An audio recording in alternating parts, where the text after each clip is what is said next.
오랜만입니다. 돌마케팅입니다. 오랜만에 와서 굳이 정치를 하는 이유는 현재 상황이 아주 재밌게 돌아가기 때문입니다. 전에도 말씀드렸듯이 한국에서 마케팅이 가장 활발하게 벌어지는 곳이 정치예요. 한국은 대기업 독점 체제이기 때문에 기업이 마케팅을 잘하고 열심히 할 이유가 없습니다. 그래서 한국에서 그나마 마케팅이 활발한 곳은 정치뿐입니다. 자, 그러면 요즘 정치에서 어떤 현상이 발생하고 있을까? 그건 바로 포지셔닝입니다. 자리매김, 알박기, 위치 선정. 지금 더불어민주당을 보면 포지셔닝 작업을 엄청나게 진행하고 있어요. 물론 이거는 제 주관적인 가설입니다.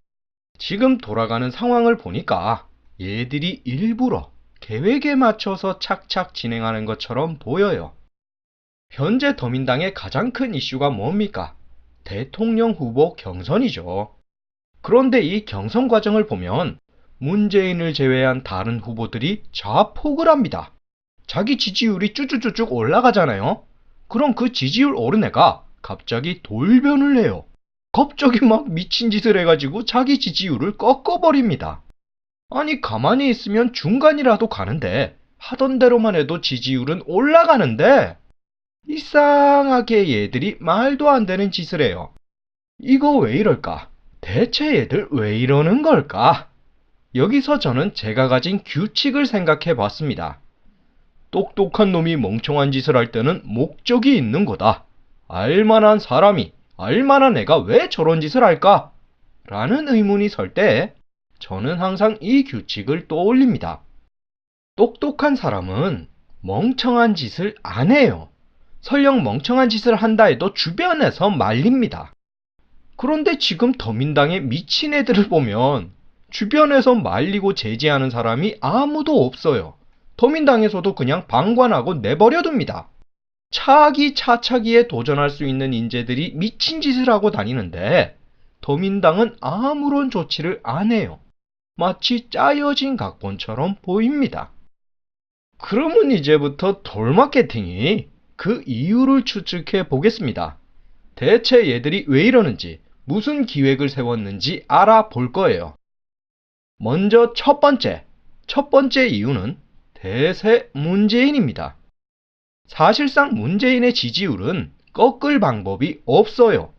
너무 많은 국민들의 너무 강한 지지를 받고 있기 때문에 더민당 내에서는 문재인 대세를 꺾을 만한 방법, 문재인 대세를 이길 만한 후보가 없어요. 근데 그렇다 해서 더민당이 문재인이 대세니까 그냥 문재인으로 해. 문재인한테 올인. 해버리고 일찍 손을 털어버리면 이게 오히려 치명적일 수 있습니다. 더민당 경선이 시들해지고 문재인 지지율이 식어버릴 가능성이 생기는 거예요. 여러분, 문재인 지지율의 이유가 뭡니까? 문재인이 왜 이토록 많은 지지와 강한 지지를 받게 됐을까요? 지난 세월을 회상해 보세요. 문재인은 아주 교과서적인 주인공입니다. 5년 동안 숱한 고난과 역경을 거치면서 차츰차츰 강해진 게 문재인이에요. 우리가 영화를 보고 드라마를 보고 소설을 읽어보면 대부분 이런 캐릭터들이 주인공입니다. 주인공이 처음부터 잘 나가는 스토리는 재미가 없어요. 그리고 막 고난과 역경을 겪었더라도 어느 시점부터 행복해진 주인공은 흥미가 떨어집니다. 대중들이, 우리가, 국민이 원하고 열광하는 건 신데렐라 스토리예요. 계모와 언니들에게 괴롭힘 당하던 신데렐라가 여왕이 되는 과정에 열광하지 여왕이 된 이후의 스토리는 관심 없습니다. 더민당이 성급히 문재인한테 올인해버리면 거기서 문재인 스토리가 끝나버릴 수 있는 거예요. 오늘날의 문재인 지지율을 만든 고난과 역경이 사라지는 겁니다. 현 상황은 아직 끝난 거 아닌데, 아직 대통령 선거 남았는데 문재인 스토리는 조기 종영해버리는 거죠. 그래서 작가들이 쪽대본을 밀어 넣은 겁니다. 문재인 스토리를 더 이어가기 위해서 쪽대본으로 고난과 역경을 추가한 거예요. 그게 지금 더민당 경선 후보들이 미친 짓 하는 이유입니다. 친구였던 놈들이 갑자기 돌변한다. 멀쩡하던 친구들이 유리구두 내 거야! 한다. 참 막장 스토리죠. 그런데 어쩔 수 없습니다. 막장 드라마 그러지만 시청률 나오는 거 보면 고공행진이에요. 막장 드라마를 싫어하면서도 좋아하는 게 한국인입니다. 그런데 지금 첫 번째 이유 들으면서 좀 의아한 분들이 계실 겁니다. 그래 좋다. 문재인 스토리라고 쳐. 하지만 더민당의 자산들을 그렇게 소모하고 나면 나중에는 어쩌자는 거야? 라고 생각하는 분이 계실 겁니다. 그게 바로 두 번째 이유에서 말씀드릴 부분이에요. 아니 문재인 하나를 위해서 소중한 자산, 소중한 후보들을 그렇게 소비한다? 이거는 엄청난 손실입니다. 하지만 문재인과 더민당 입장에서는 그럴 수밖에 없는 절실함과 처절함이 있는 거예요. 문재인이 역대 최대 지지율을 가졌고 더민당도 역대 최대 정당 지지율을 가졌지만 그렇다고 절대 안심할 순 없는 겁니다. 더욱이 문재인과 더민당한테는 트라우마가 있죠. 5.16 전자개표 트라우마가 있단 말이에요. 저는 개인적으로 부정선거가 명백하다고 보지만 이건 개표 부정까지 갈 필요도 없이 국정원이 개입한 거에서 명백한 관건 부정선거지만 어쨌든 저쨌든 문재인 더민당은 뒤통수 맞은 겁니다. 큰 거 한 방 맞은 거예요. 그래서 이러는 겁니다. 차기를 노릴 수 있는 소중한 자산들을 소모하면서까지 문재인 밀어주기를 하는 거예요. 나중을 생각할 여유가 없다는 거지. 지금 한번 보세요. 더민당 경선 후보, 문재인의 경쟁 상대들이 미친 짓을 하면서 문재인의 지지율은 더 올라갔습니다. 이게 무당파가 붙은 거겠어요? 아니면 자칭 보수들이 문재인한테 붙은 거겠습니까?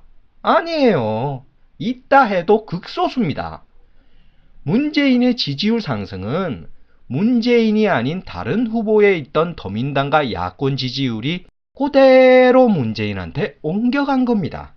더민당 경선 후보, 더민당 자산들이 스스로 미쳐버리면서 자기들이 가졌던 지지율을 문재인한테 옮겨준 거예요. 아니 그러면 문재인을 밀어줄 거면 좀 좋게 하면 되지. 양보하고 어깨동무하고 좋게 가는 그림이어도 되잖아. 라고 생각하는 분이 계실 겁니다. 하지만 안 돼요. 그거는 식상해요.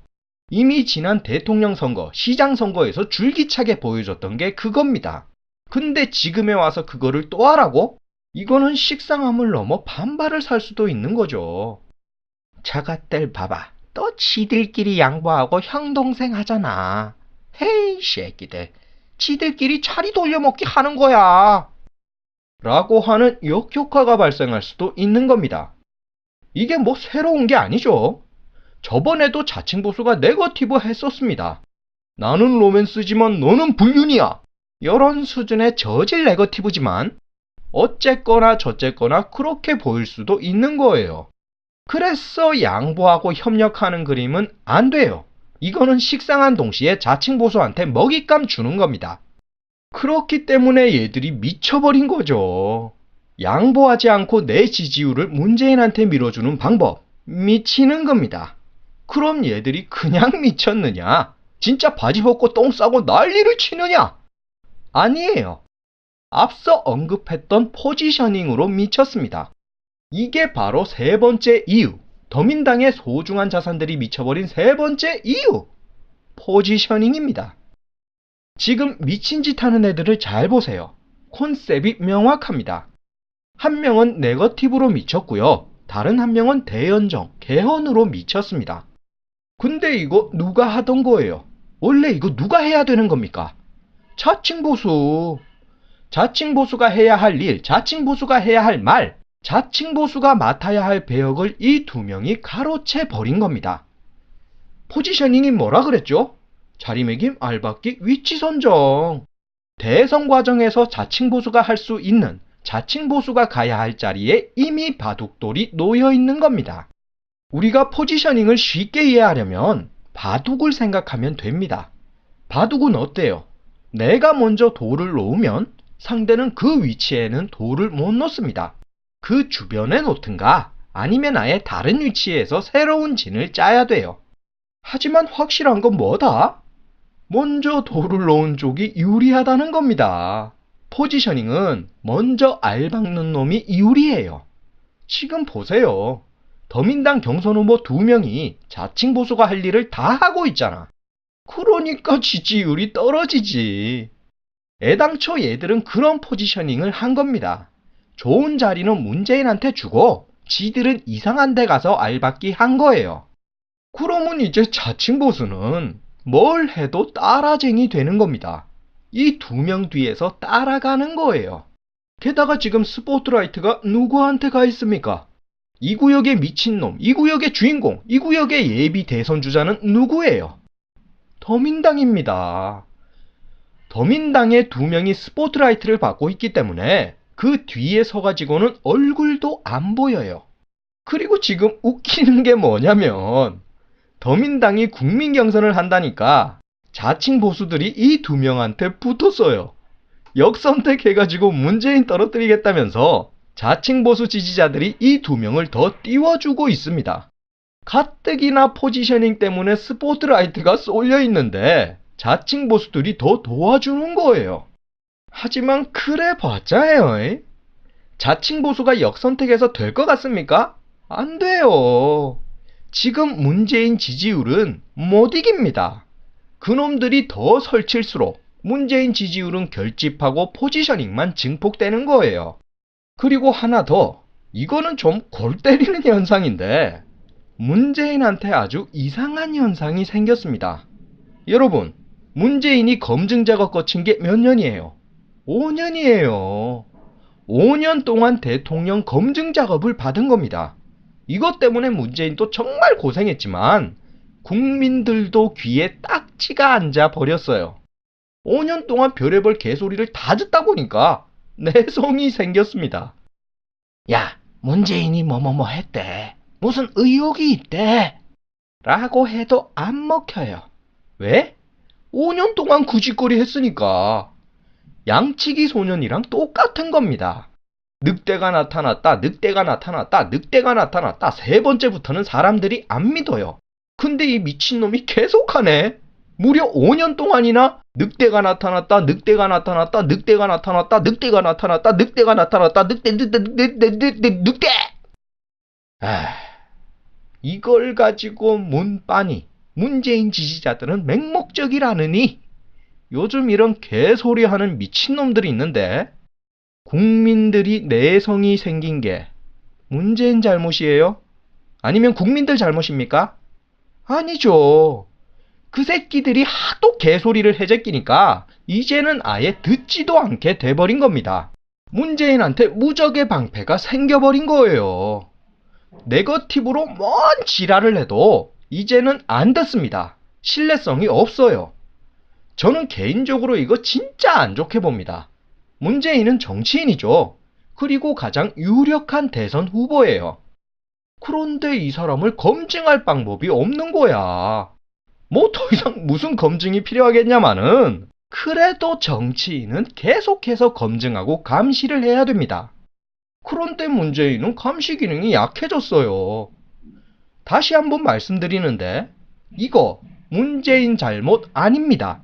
국민들 잘못도 아니에요. 개소리, 잡소리, 닭소리 짓거렸던 그 미친 새끼들 때문에 이 지경이 된 겁니다. 네거티브를 해도 좀 적당히 했어야지. 언론질, 조작질, 프레임질도 좀 적당히 했어야 돼요. 과유불급, 간단하잖아. 이거를 왜 안 지키냔 말이야. 그런데 요즘 이 현상을 더 부추기는 놈들까지 있죠. 누구겠습니까? 네거티브로 포지셔닝한 그 양반. 그리고 그 양반한테 붙어있는 제2의 시발단입니다. 또 늑대가 나타났다, 늑대가 나타났다, 늑대가 나타났다, 늑대가 나타났다, 늑대가 나타났다. 이 짓거리 하고 다녀요. 어때요? 벌써 질리시죠? 그럼 이 양반이 왜 이런 걸까? 이미 문재인한테는 무적의 방패가 생겨버렸는데 이 양반은 지금 방패를 더 단단하게 만들잖아. 바로 그겁니다. 말도 안 되는 네거티브로 방패 닦는 거예요. 얘들의 진짜 이름은 방패 닦기 혁명단입니다.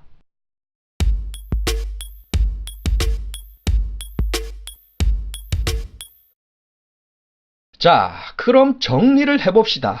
대세는 문재인. 하지만 안심할 수는 없습니다. 그래서 포지셔닝을 독하게 진행했어요. 말도 많고 탈도 많고 짜증나고 눈살이 찌푸려지지만 결국 지금 보여지는 현상은 뭐다? 문재인 밀어주기입니다. 그럴 수밖에 없지. 사실상 문재인밖에 없습니다. 오죽하면 지금 대선 경쟁 구도에서는 뭐라 그래요? 문재인 대 비문재인, 문재인 대 기타 등등.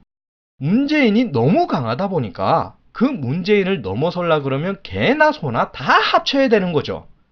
어떻게 보면 결과가 이미 나온 거나 다름없습니다. 문재인 당선이에요. 하지만 앞서 말씀드렸다시피 오히려 그게 문재인한테 치명적일 수 있는 겁니다.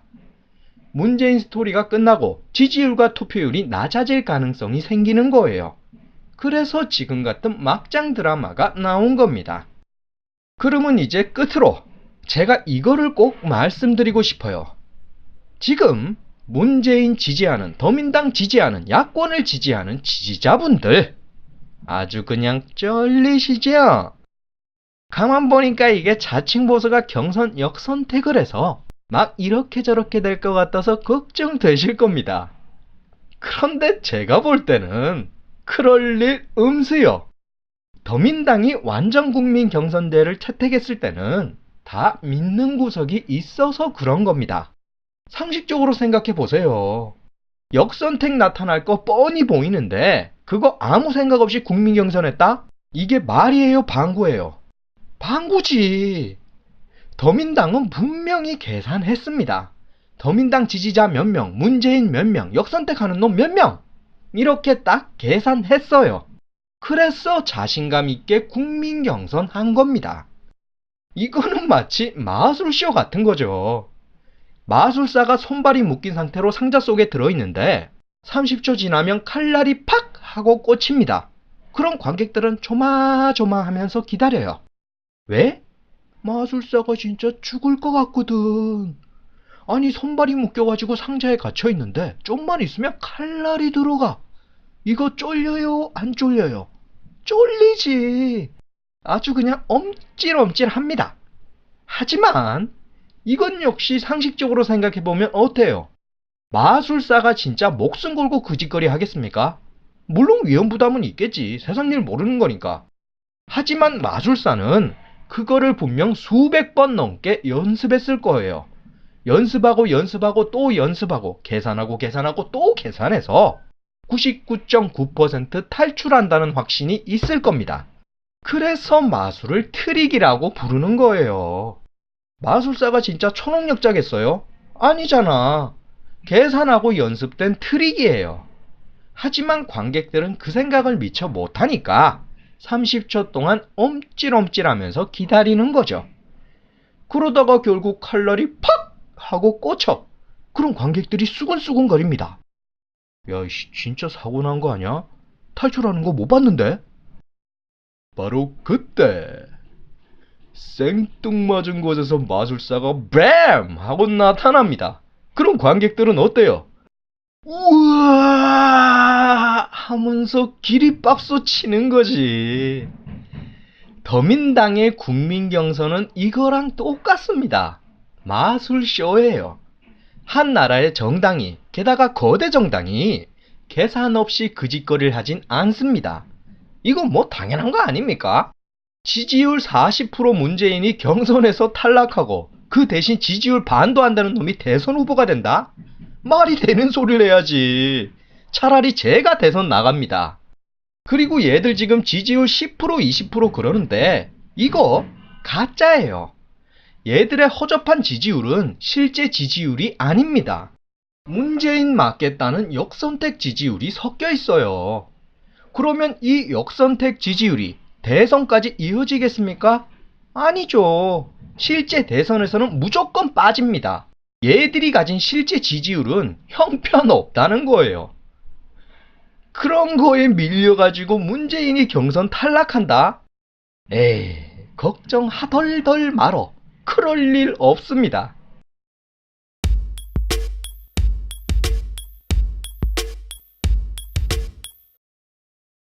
오늘 할 거 다 끝났습니다. 그런데 약간 겉도는 느낌을 가진 분도 계실 거예요. 마케팅, 정치, 포지셔닝이 잘 안 섞이는 분이 계실 겁니다. 그거는 왜 그러냐면 사람이고 대선 후보기 때문이에요. 기업이나 제품, 브랜드가 아니라 정당이고 사람이고 대선 후보기 때문에 그렇습니다. 그래서 제가 돌마케팅에 아주 쉽게 정리해 드리겠습니다. 여기 기업이 있습니다. 한 기업의 이름은 더민당이고 그 경쟁 기업의 이름은 자칭 보수예요. 그리고 다가올 여름 시즌에 맞춰 신제품을 출시합니다. 그럼 신제품을 한 개만 낼까요? 아니죠. 우리 소비자들은 선택하는 걸 좋아합니다. 이거 아니면 저거, 저거 아니면 요거, 에이, 그래도 역시 이거 하면서 고르는 걸 좋아해요. 그러면 기업은 그 선택권마저 설계해야 되는 거죠. 주력 제품과 미끼 제품을 같이 출시해서 소비자들의 선택을 통제해야 되는 겁니다. 그렇게 해서 소비자들이 경쟁 기업 제품은 거들떠도 안 보게 만들어야 돼요. 이거 아니면 저거, 저거 아니면 요거, 이거 저거 요거! 이 세 가지 안에 경쟁 기업 제품이 없어야 되는 겁니다. 이런 작업을 마케팅에선 뭐라 그런다? 제품 계열화. 주력 제품 옆에 미끼 제품을 배치해서 주력 제품의 경쟁력과 점유율을 확보하는 겁니다. 어때요? 기억나시죠? 예전에 제품 설명할 때 다 했던 겁니다. 그럼 여기서 끝일까요? 아니죠. 포지셔닝 남았습니다. 미끼 제품이라고 아무렇게나 만드는 게 아니에요. 미끼로 출시되는 제품은 우리 주력 제품을 돕는 것과 동시에 경쟁 제품의 시장 진입도 막아야 됩니다. 그래서 미끼 제품이 경쟁 제품이랑 닮은 거예요. 우리 소비자들한테 얼씬도 하지마. 니들은 이미 끝났어. 라고 선제 공격하는 겁니다. 자, 어때요? 마케팅, 정치, 포지셔닝. 이제 숲이 보이시죠? 지금까지의 더민당은 바로 이 숲을 만들어 온 겁니다. 대통령 선거 마케팅을 한 거예요. 더민당의 주력 제품은 문재인이고 그 외의 후보들은 계열화되고 포지셔닝된 미끼 제품입니다.